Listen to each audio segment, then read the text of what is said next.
Vamos a hablar de Nos vamos al interior. un tema bastante complicado, te digo, Sí. que dio mucho que hablar. Claro, y es que esto sucedió recientemente ¿en dónde? En Metán. Metán estamos hablando, sí. Metán fue el epicentro de una escena escalofriante que paralizó a toda la ciudad el martes por la tarde.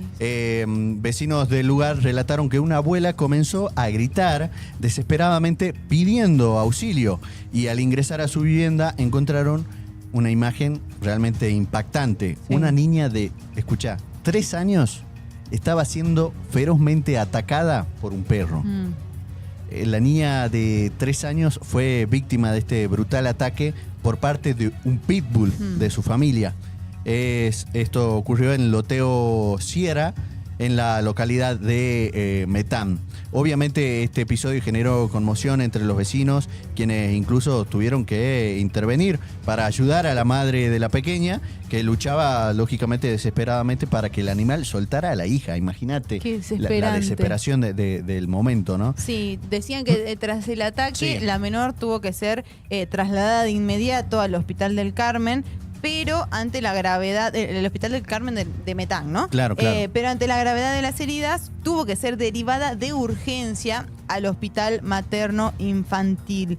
Gracias a una rápida intervención y una coordinada red de emergencia, se logró llegar a tiempo para que esta niña pueda tener atención personalizada, pero es una lástima que una vez más tenemos que hablar de perros peligrosos frente a este tipo de situaciones. Claro, esto vuelve a poner en escena justamente eso, lo que siempre hablamos sobre las famosas razas peligrosas. Existen las razas peligrosas. Exacto.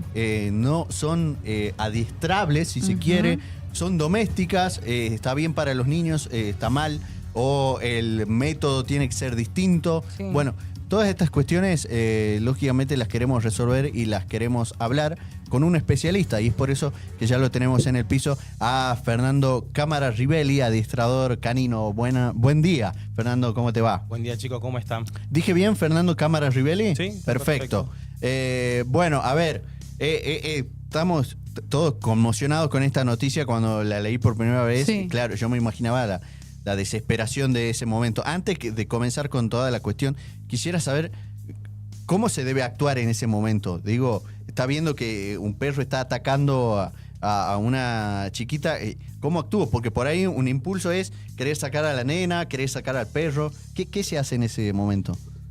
Bueno, es un momento bastante difícil. Claro. Y lo ideal en estos casos, a pesar de que no tenemos más opciones, es trabajar sobre el perro y buscar mediante estrangulación que el perro por asfixia, deje de ser presa a la niña. Hay que ahorcarlo al no perro. No hay más opciones, sí. Lo ideal es hacerlo con un cinto, con una remera, con algo que tengamos a mano. Bien. No golpear al animal, porque el animal en estos casos se pone más violento. Claro, porque hay que ponerse también un poco del lado del perro, ¿no? En el sentido de cómo piensa él. Él piensa que está sufriendo un ataque de la misma presa a la que él está haciendo. Claro. Entonces, así funciona. Claro, y mientras más le pegamos, el perro peor todavía. Entonces, lo que tenemos que buscar es asfixia mecánica para que el perro suelte y poder sacar a la nena de ahí. Lo que yo no aconsejo es ahorcar al perro porque tenemos la cara nuestra muy cerca. Claro, puede y reaccionar. el perro, al estar tan cerca de él, no tenemos opciones de esquivarle la mordida. Entonces, yo no aconsejo poner la cara, sí usar un cinto, una remera, una cuerda, algo para poder sacar al perro de esa situación, que si se hace bien, en 3 o 4 segundos el perro suelta. Bueno, 30 segundos en casos muy, muy extremos tiene que soltar. Pero bueno, eso sería lo ideal, ¿no? Claro. Bueno, porque alguna vez he visto, hace mucho te estoy hablando igual, ¿no? Pero claro, he visto en peleas así de perros fuertes, digo, de razas fuertes, que les tiraban agua, por ejemplo. O agua caliente, agua incluso. caliente. Sí, la gente tiene muchas formas que obviamente en la desesperación del momento intentan, ¿no? Entonces por ahí tiran de las piernas, de las patas traseras, que no se aconseja, porque el perro obviamente redirige la mordida hacia el que él piensa que lo está mordiendo, porque lo están agarrando. Claro. Entonces también es peligroso para el que está en esa situación. Lo ideal es esto, como te digo, usar una asfixia mecánica en el momento para que el perro suelte. un cinto, algo que pase por el cuello y poder generar esa asfixia, que es momentánea para que el perro suelte. Claro. No hay más claro, opciones, tampoco, no hay más claro. opciones. Pero también déjenme por ahí pasarles esta información. Razas peligrosas, y es algo que bastante se ve. No hay razas peligrosas. Esa era la pregunta. ¿No? Ese es un tema que obviamente nos tiene que, como sociedad, por lo menos unir en la información. No existen razas peligrosas. Bien. Existen perros potencialmente peligrosos. Y puede ser cualquier mestizo de tamaño grande que tenga un poder de mordida suficiente para generar un daño inconsiderable. Pero no necesariamente una raza. Claro, o sea, está mal ese estigma, si se quiere, contra los pitbull, contra los boxers, los rottweilers. Sí, yo lo que les diría, no existen razas peligrosas. Okay. Lo que pasa es que la raza en sí misma es un concentrado genético normalmente para alguna actividad, ¿no? Para alguna tarea. Las razas de pastoreo tienen justamente esta actividad de pastoreo, de custodia. Las razas de seguridad, como el caso de los Rottweiler, como el caso de los Doberman, son perros de seguridad. Su función es cuidar a su grupo. Pero no son peligrosos por ello. El problema de un perro peligroso viene de la mano de estar sueltos, de no socializar correctamente, de tenerlos encerrados y de repente soltarlos. De no ser responsables del perro cuando sale a pasear, de dejarlo salir solo. Claro, ¿sí? claro. Entonces hay un cúmulo de cosas que producen esta falta de control y que termina derivando en situaciones tan extremas como esta que ustedes denuncian. Podemos decir entonces que la peligrosidad del perro no es por la raza, es por la crianza. Eso. Bueno, ahí está buena la pregunta esa. La crianza en el perro moldea muchas conductas del animal, ¿sí? Bien. Entonces, por eso es muy importante tener un tutor que por lo menos le brinde al perro educación, que traiga un adiestrador, que vaya con su veterinario, que por lo menos se interese. Pero también, déjame por ahí agregarle, sería bueno de parte de, digamos, en las escuelas o en algunos centros educativos, tengamos un poco más de conocimiento de la conducta del perro, porque eso nos va a evitar un montón de accidentes, pero también es muy importante que tengamos una tenencia responsable. Claro, seamos fundamental. Tutores responsables. Pero el problema que tenemos, y que otros países ya hace mucho tiempo lo han visto de resolverlo por allí, que es que el tutor realmente sea tutor y responsable. En cambio acá tenemos tutores que técnicamente no son responsables, porque el perro te muerde al frente de tu casa y nadie es dueño del perro. Claro, sí, entonces no sí, tenemos un registro, porque nosotros tenemos mucho desorden alrededor de esta problemática. Sí. Entonces ahora si buscamos en algún registro de quién es el perro no existe el registro. Hay países que ya lo tienen. Claro, hay países que ya lo tienen, que los perros están chipeados y que eso permite identificar al perro y al tutor. Entonces, este perro que se encontró en vía pública suelto es del señor tanto. Le corresponde una multa. Claro. Porque no puede dejar el perro solo en vía pública. Entonces, tenemos que entender que si somos tutores responsables, no tutores para darle de comer y soltarlo a la calle. Claro. Porque después terminamos con estas situaciones que desgraciadamente a veces es un simple tarascón porque iba en bicicleta y el perro lo mordió, pero muchas veces son situaciones que muy difícil volver atrás, como en este caso. Hemos conocido casos de niños que han fallecido por este tipo de mordidas. Exactamente. Entonces, en otros países hay un registro, ¿sí?, de los tutores. Los tutores pagan un seguro, ¿sí?, si tu perro se escapa, porque se puede escapar. Sí. A cualquiera le puede pasar. A todos nos puede pasar. Se puede escapar el perro, y sí, se puede escapar. Alguien abrió la puerta, en un descuido el perro se escapó. Mordió a alguien al frente de tu casa. Bueno, hoy no se hace cargo nadie. En otros países sí hay un seguro que el tutor paga. ¿Quiénes tienen perros potencialmente peligrosos? Claro. Pero no de razas peligrosas. ¿Y por qué, vos nos decías recién, puede ser cualquier mestizo, pero por qué siempre terminamos cayendo en esto del pitbull, el bull terrier, en este tipo de... Es que como yo siento que siempre se habla de las mismas. Sí, hay un estigma que llevan estas razas. Tengamos en cuenta lo siguiente, los perros pitbulls, en realidad la raza se llama American Pitbull Bull Terrier. Sí. Yo no conozco en Salta que haya esa raza. Lo que nosotros tenemos es un mestizaje de esa raza. Con mestizos de esa raza. Eso es lo que nosotros entendemos como pitbulls acá en Salta. Y no hay. Y el pitbull originariamente se cría en los últimos 50 años para pelear con perros. Claro. No para morder humanos. Claro. ¿Sí? Esa es la realidad del pitbull. Es más, en las nefastas peleas de perro, los tutores se metían a sacar los perros. Los tutores no son mordidos. Los dueños no son mordidos. Mirá vos. Porque la agresión de la selección sobre esa raza es para morder perros, no para morder humanos. ¿Y qué pasa en Salta o en muchos lugares de Argentina? Hay un mestizaje muy grande sobre esto. Y están sueltos. Los cachorros no socializan a temprana edad. Son perros que no salen, que no los educan. Pero una educación con un adiestrador, con un entrenador canino.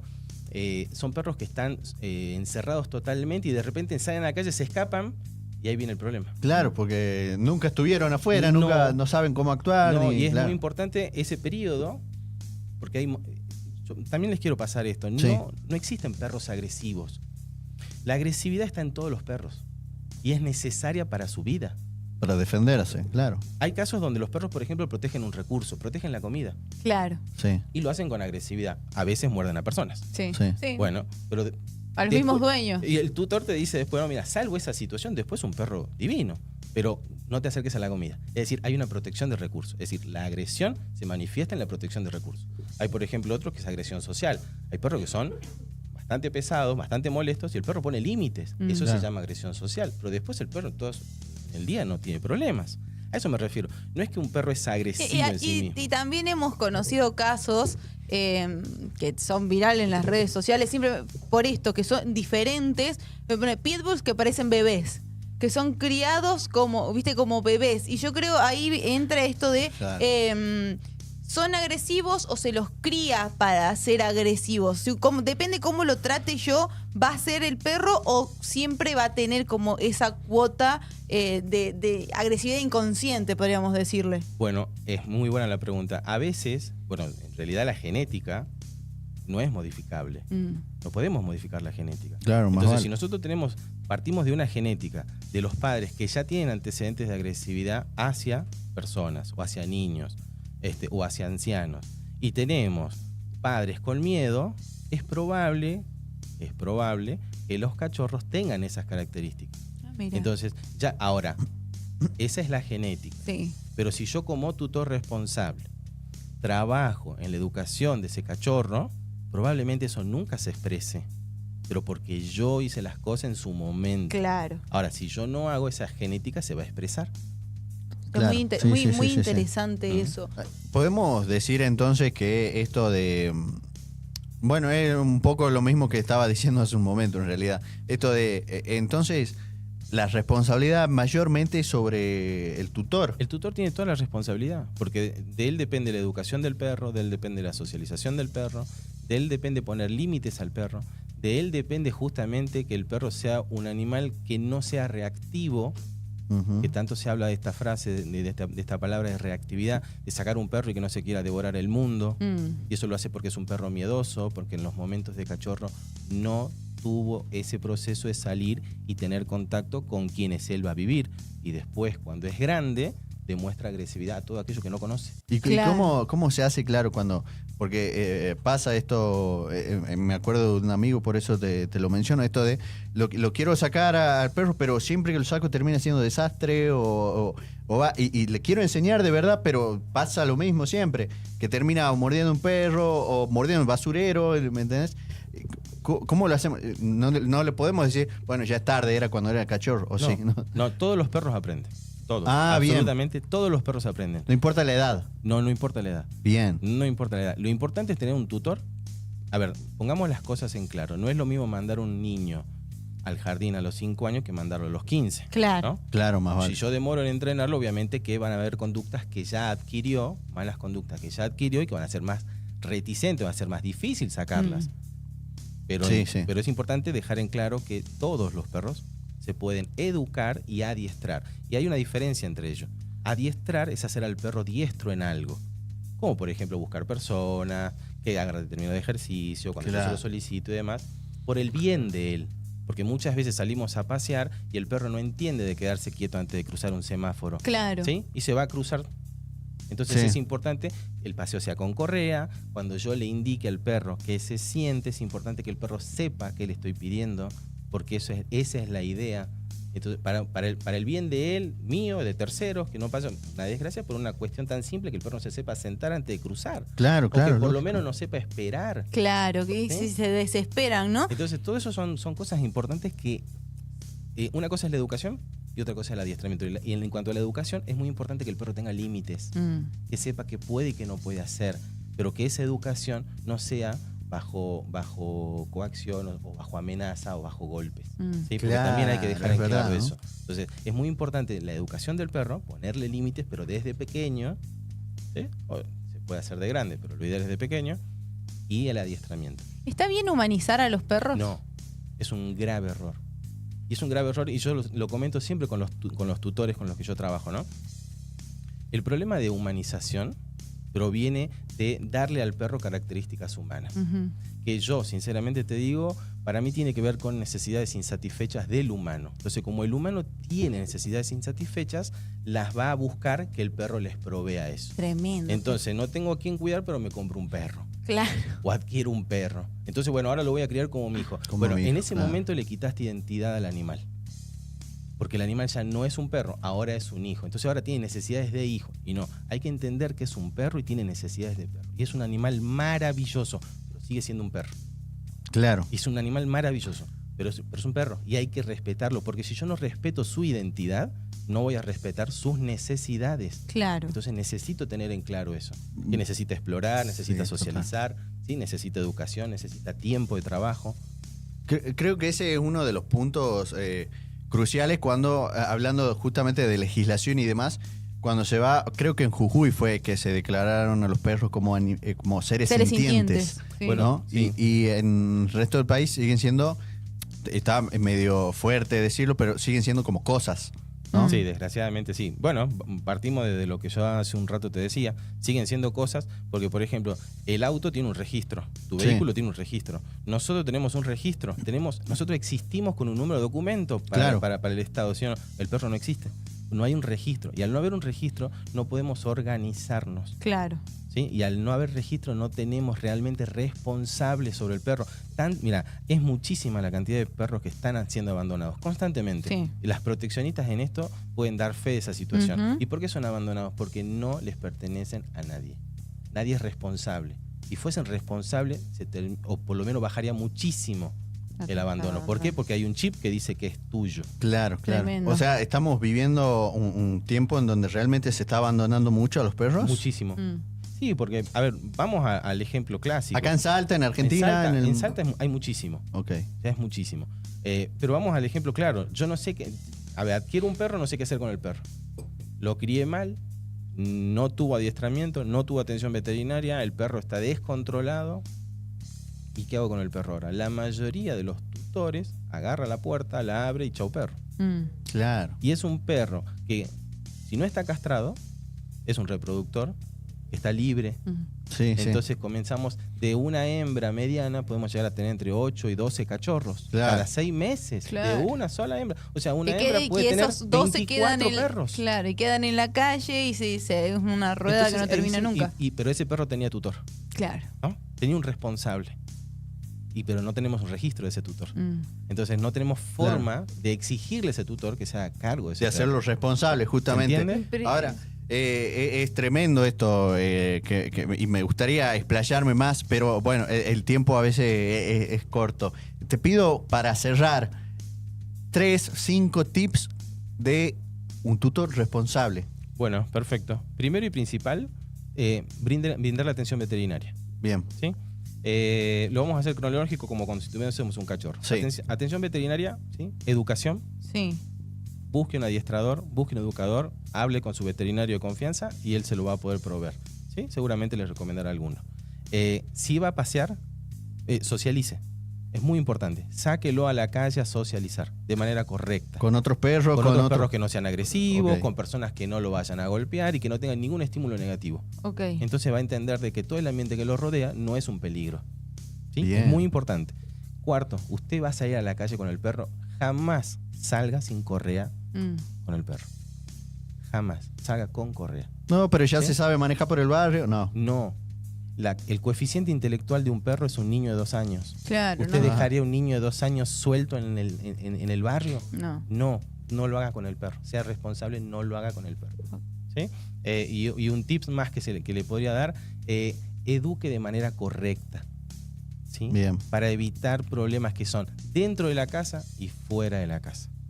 Perfecto. Esas son cosas que yo podría aportarles. Perfecto. Fernando, un gusto. Muchísimas gracias. ¿Cómo te puede contactar la gente? En Alfacan, adiestramiento canino. Bien, perfecto. Ahí está. Bueno, Fernando Cámara Rivelli, adiestrador canino acá, compartiendo un poco con nosotros estas cuestiones que tan importantes son. Sí, muy interesante. Te juro que hablaría horas del tema, ¿eh? Si queremos efectivamente responsabilidad a la hora de adoptar o de tener una mascota. Bueno, y ahora